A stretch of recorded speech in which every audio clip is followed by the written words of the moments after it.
The most obsolete idea is go to school, get a job, work hard, save money, get out of debt, and invest for the long term in the stock market. See, why would you save money when they're printing trillions of dollars? The gap between the 1% and 99% is massive. You see, it's not just money. You have to step back and look at the bigger picture. So what do you do? In every one of us is a poor person. There's still a poor person inside me. There's also a middle class person, and the middle class persons want security. They want that steady paycheck. And there's a rich person.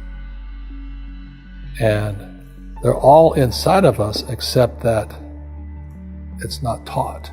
You're taught to go to school, get a job, and get a paycheck. You're not taught to how to get rich. If you read Rich Dad, Poor Dad, my rich dad refused to pay me. He said the paycheck was one of the most damaging things you could take in your life. He says the moment you take a paycheck, you're an employee, and that's the mindset.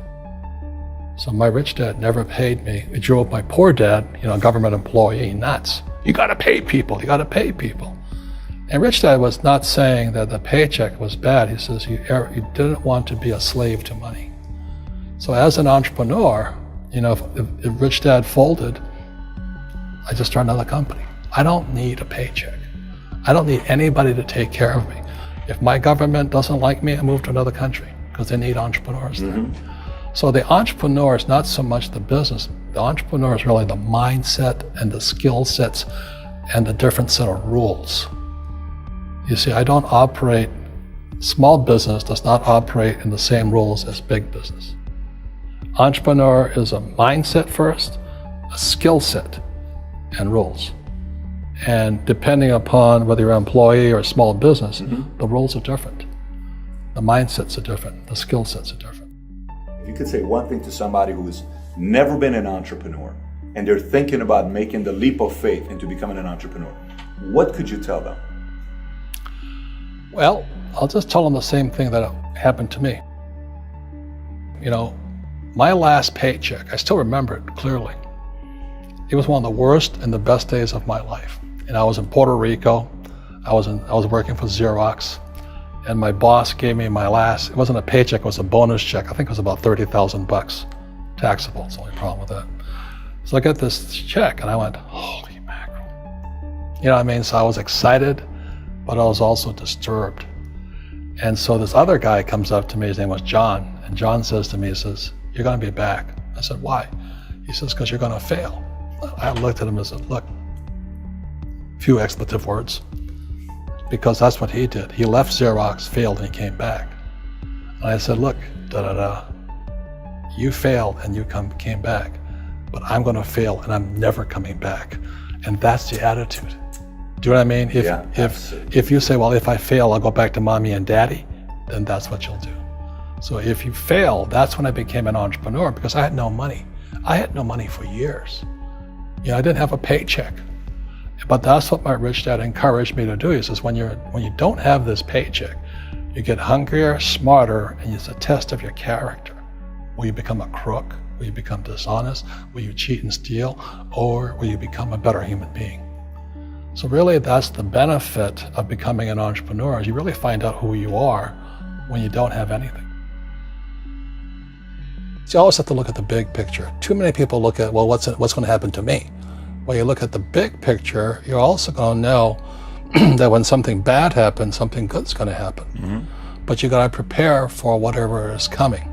If you think next 20 years will be like the last 20 years, you're going to get creamed.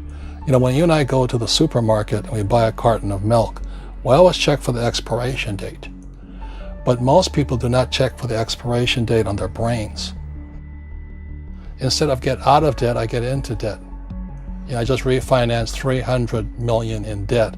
I went from 5% to 2.5% interest. I made a fortune. Every month, more money comes in because my cost of money has gone down. So while some financial experts are saying get out of debt, I'm saying learn how to use debt.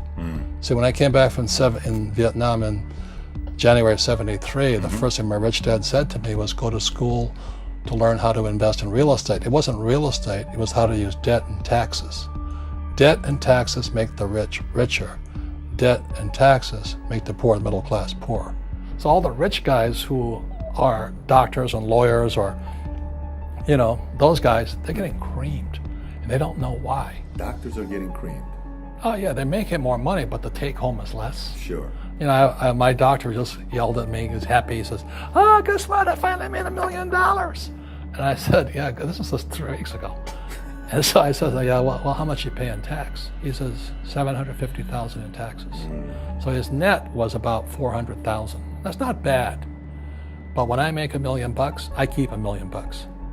And the reason is because I don't make it by working for money. See, if you work for money, you're taxed. So that's why lesson number 1 in Rich Dad, Poor Dad is the rich don't work for money. What we do instead is we create businesses as entrepreneurs. We acquire real estate. I don't invest in the stock market. Okay? So the reason is because as entrepreneurs, I have more control over my income, how much I make, and how much I pay in taxes. And because I'm an entrepreneur as well as an investor in real estate, I pay 0 tax. So every time I make, let's say, $1 million as an entrepreneur, I immediately invested in real estate and have a 4-to-1 step up. So I put $1 million in real estate, I get $4 million from the bank. That's why I love banks. But the banks are screwing everybody else, terrible, but it's good for me. That's why you say when you print, it's good for you, but when you print, it's bad for people that work for money. Because when you print, savers get creamed and people who work for money get creamed. When they print, debtors get rich. You see, debt and taxes make the rich richer, and debt and taxes make the poor middle class poorer. When we have obsolete ideas, we get obsolete results.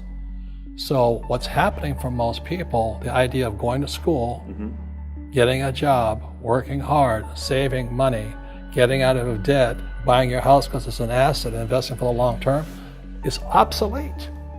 The world has changed. The world changed in 1971 when President Nixon took us off the gold standard and money became debt. What if we get rid of school? Then what would happen? Would it be better if we had no educational system at all? No, I'm saying education is more important before. It's just obsolete. Today, the banks are charging you interest to save money. In other words, banks don't want your money because they printed too much of it. And that's why there's this bubbles in stocks and bubbles in real estate and all this. People are dumping the cash because, as I said in here, savers are losers and cash is trash. And yet people are, well, I want a high-paying job. Well, that's an obsolete idea. Get out of debt is an obsolete idea. You should learn how to get into debt, how to use debt to get rich, and they'll never teach you about taxes. The reason the 1% is way up here and the 99% are going this way is because when you print money, 2 things happen: inflation and taxes. It's crushing them. And any entrepreneur thinks, I'm just going to make money, I'm going to start a business and make a lot of money because of what we talk about. They really have got to smell the roses, man. That's not what the real entrepreneurs are doing. Most entrepreneurs, there's 28 million small business owners in America. 24 million are what are one-person entrepreneurs. They're called non-employee entrepreneurs. So and that's what happens is when people don't really understand what an entrepreneur does. So most big people are self-employed, but they're not really entrepreneurs. The self-employed pay the highest taxes of all, and nobody tells them that. Yeah, it's also called the entrepreneurial spirit, but what we were actually talking about was there's no such thing as a bad economy. There's external, you and I, we all have an external economy, but we also have an internal economy, and the willpower is to change our internal economy. So for me, I can see the good and I can see the bad. I don't really give a damn because I'm going to be rich anyway. But a poor person with a poor personal economy, all they're going to see is a bad economy because they don't know how to make money in any economy. And a middle class person, they have a middle class economy. What they want is a nice house and a steady paycheck and the job and the car. And so when you take their job away, to them, that's disaster. Well, since an entrepreneur doesn't have a job anyway, it's no big deal.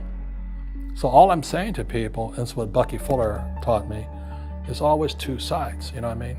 Unity is plural, at minimum 2. So if you think the economy is bad, it's because your economy is bad. If you think that steady, employment is important, then you'll see an economy without jobs. Your economy. Your economy versus the external economy. What you control versus what you can't control. I can control. Yeah, it's called an internal focus Mm-hmm. versus an external focus. So the real entrepreneur has an internal focus. That if they fall down, they say, "Oh, this is good, because I'm going to go up higher." You know, the average person will fall down and say, "Oh, I'm going to take some Prozac," or somebody has a mistake. So, "Oh, the mistakes don't matter." Well, mistakes matter. It means you didn't know something. But a real entrepreneur, whether they fall down, they always can go up. They can stand back up and go higher. And no matter what happens to them, they get stronger and better and smarter and happier. But a person with a weak internal mindset is that they're so afraid of what happens, it generally happens. Like, you know, people who are afraid of losing their jobs, they generally lose their jobs. You know what I mean? Yeah. So everything you can comes through you. Yeah, so the entrepreneur first job is to control inside here, not outside there. The moment you take that paycheck, you're an employee. You've got to be stronger than that. It's about inside control.